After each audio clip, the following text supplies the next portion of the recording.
Mga senyales na lalakero o mapaglaro ang isang babae. Yan po yung ating for today's video at sisimulan na natin kagad dyan pagkatapos ng maiksing intro.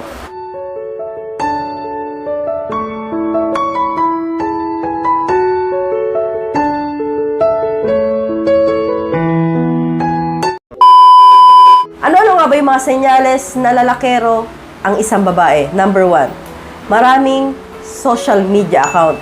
Kapag po ang isang babae ay napakaraming Facebook, may Instagram, may WhatsApp, or Imo, at nakita mo na lahat po yun ay ginagamit niya, magtaka ka na, Lods. Kasi po hindi po ito normal.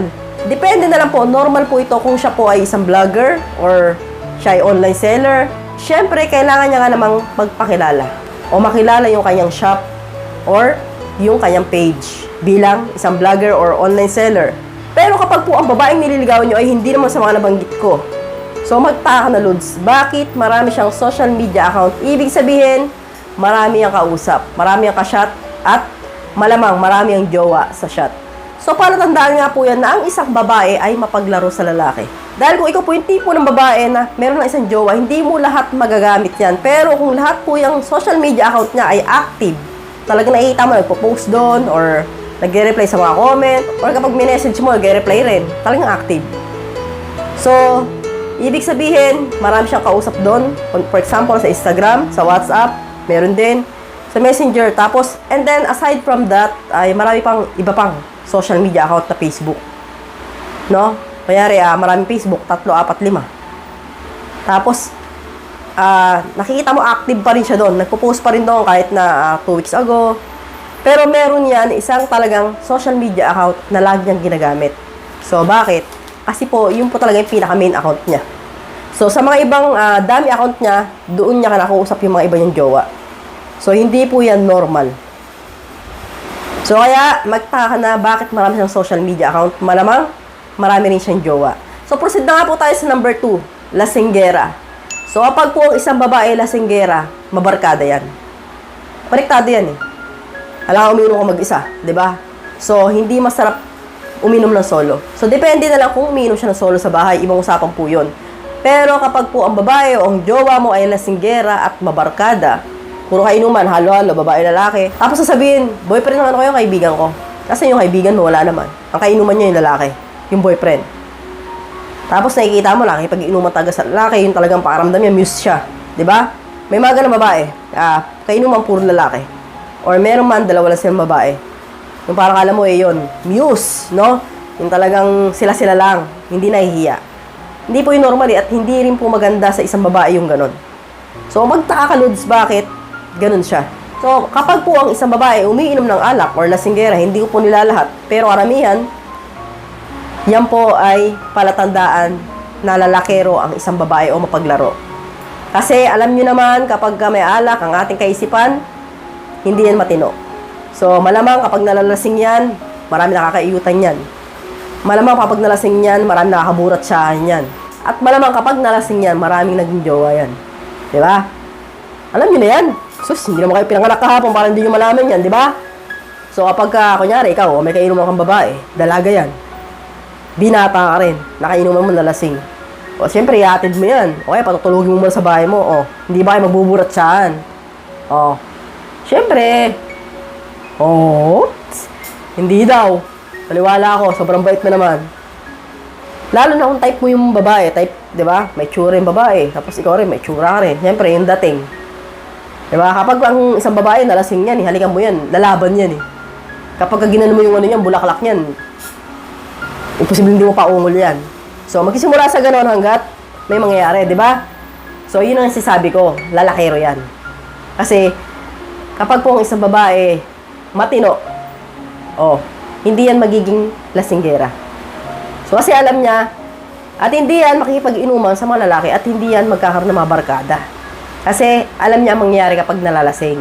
Diba? Lalo-lalo na kung hindi umuwi ng bahay, nakikitulog kung saan-saan, hindi yan matino. So, proceed na po tayo sa senyales number 3. Walang tumagal na relasyon sa kanya. So, ang ibig sabihin ko po dito, mabilis magpalit ng jowa. Sinong may syota or may nililigawan ng ganitong klase ng babae taas ang kamay? Yung talagang sinasabi niya na, ako, yung mga lalaki, mga naging boyfriend ko, 2 months na sa kanya, 5 months. Pinakamatagal, 6 months, 5 months. So, bibihira may 1 taon. Yung mga ganon, buwan lang sa kanya yung mga lalaki, tapos break na agad. Sabihin niya, pag mamalain niya pa sa'yo, pag di ko gusto yung lalaki, binibreak ko kagad yan. 5 months lang sa kanya, kahit 2 months yan. Ang gugwapo yung mga naging boyfriend ko, pero hindi sa akin nagtagal. Binibreak ko kagad kapag nadismaya ako.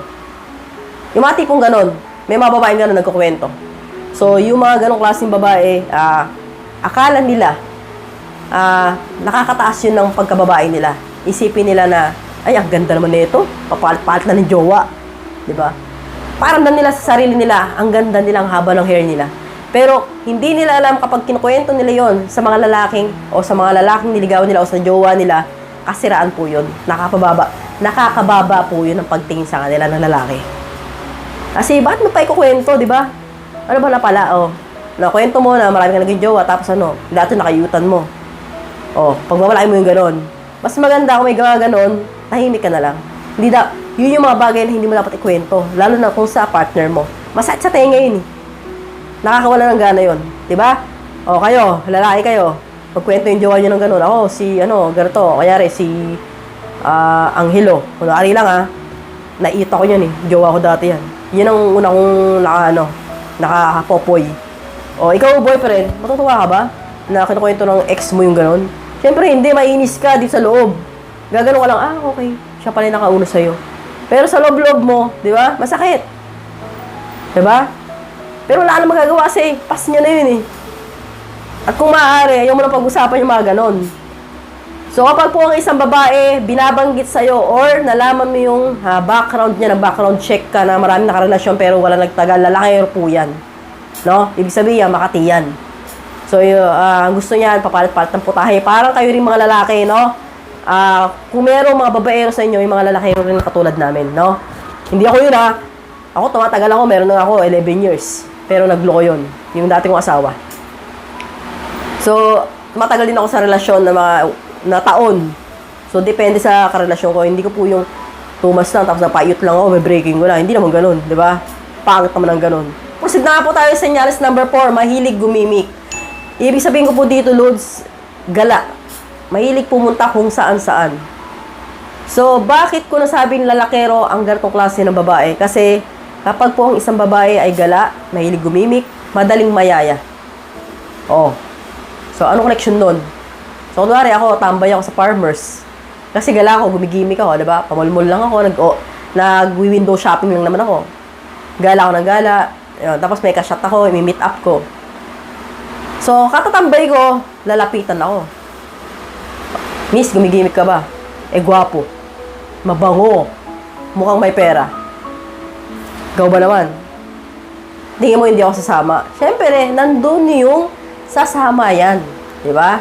Kaya ang gumigimik Anong purpose ng gimmick mo, Kasama mo, kaibigan mo lang babae. Ang boring yan.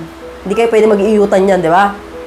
Babae yan. Alam, maghalikan kayo yan. Siyempre, walang excitement, diba? So, ang hahanapin mo, lalaki. Yung pwede mong makanuhan, diba? So, alam niyo lang ibig ko sabihin. So, kapag po ang isang babae gala, mahilig gumimik, matik lalakero yan. Kasi, kapag ang babae hindi lalakero, mapapalabas mo yan, importante lang.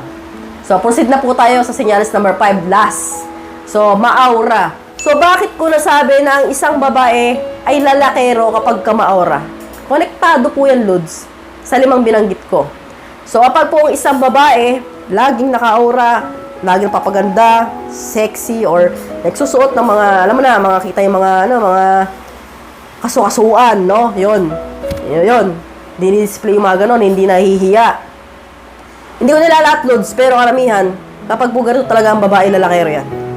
Kasi, number 1 purpose nila kung bakit sila umaura, naghaharap ng jowa, naghaharap ng lalaki, nangaakit ng lalaki. So, wag po kayong pakampante, kahit na girlfriend nyo na yan, at ganun pa rin pumorma. Tapos, nababalitaan mo, gumigimik, mahal, ito, lalabas kami ni Jenny Lynn, kaibigan ko. Huwag kayo pakampante, Lods, kasi kilala nyo yung jowa ninyo. Medyo, alam nyo na, maaura. So, yan, kapag ang babae maaura, lapitin yan. Alam niyo mga lalaki, kahit kakawayan siguro Lagyan nyo ng palda siya, bikini yan Lalapitan yan. Angal kayo. Totoo naman, di ba? Basta may bibingka, lapit kayo. Oh, masarap ang bibingka eh. Kahit hindi maganda yung tsura, di ba? Bibingka pinag-uusapan natin dito, di ba? Masarap. Dinay pa kayo eh. Tatawa pa. Oh. Yun na nga, maaura, no? Size po yan na lalakero ang isang babae. Pero meron talagang mga babae na talagang fashion nila yung magsuot ng mga ganon. Yung mga sexy, mga maiksing damit. Makikita nyo naman, Lods, eh. Pagka yung number 1 size, nakikita mo hanggang number 4, tapos and then number 5, maaura, yon. Ibig sabihin, 100% lalakero or mapaglaro ang isang babae. So that's all for now. I hope you're learning something new in this video. More videos to come, so stay connected. And see you again to my next video. God bless. Bye-bye!